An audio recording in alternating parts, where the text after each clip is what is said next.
الأهلي يبدأ مشواره في الدوري الممتاز ويفقد نقطتين أمام فيوتشر اللي كان متزايل الدوري السنة اللي فاتت واللي كان أساسا المفروض هيهبط، يتعادل مع النادي الأهلي 2-2.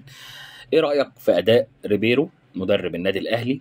وكلامي عن زيزو، أنا عمري ما شفته بالونة لأن زملكاوي، بس جماهير الاهلي كانت بتقول بالونه بسبب العرضيات. طب النهارده هو رفع عرضيتين وجاب منهم جونين، هل يا ترى هو بالونه برضو زي ما انتوا كنتوا بتقولوا عليه ولا هتغيروا رايكم؟ احمد سيد زيزو ما حدش يقدر يتكلم عليه كلمه، راجل بيعرف يعني يرفع كور كتير وضربات جزاء، فعنده مميزات، ممكن يكون 1-على-1 مش قوي ولكن عنده مميزات كتير.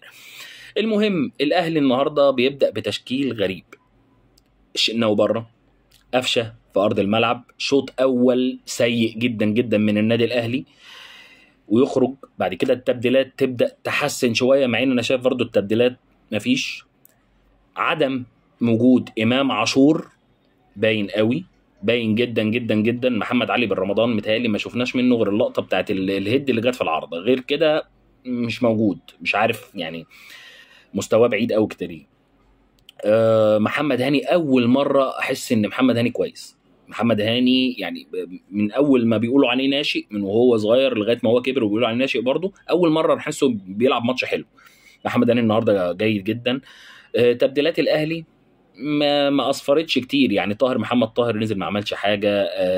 تريزيجيه مش موجود، تريزيجيه فعلا مش موجود. بن شرقي يستحق ان هو يتواجد على تريزيجيه، بن شرقي اعلى من تريزيجيه بكتير. بن شرقي 1-على-1 بيعدي في خطوره لما بيمسك الكوره، تريزيجيه عداء، انا منزل واحد يجري بس، لكن 1-على-1 ما بيعملش حاجه، فاضي والله، لعيب فاضي، لعيب مش موجود، لعيب مش موجود. احسن حاجه في تريزيجيه ممكن تنزله يعني مثلا في اخر نص ساعه يعمل اداء يتعب الدفاع معاك، لكن قبل ده كله لا، بن شرقي اعلى منه بكتير. الاهلي بيخسر كتير قوي في عدم وجود بن شرقي من اول المباراه.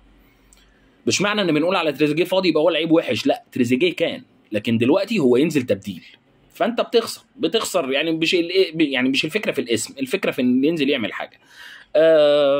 ريبيرو شايف ان مفيش رد فعل، ما بيعنفش اللعيبه، سواء دخل فيهم جون او جابوا جون عادي جدا، الموضوع بالنسبه له سهل.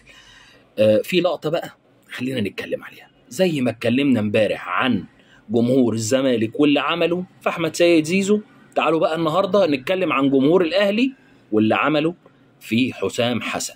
تعالوا نتكلم.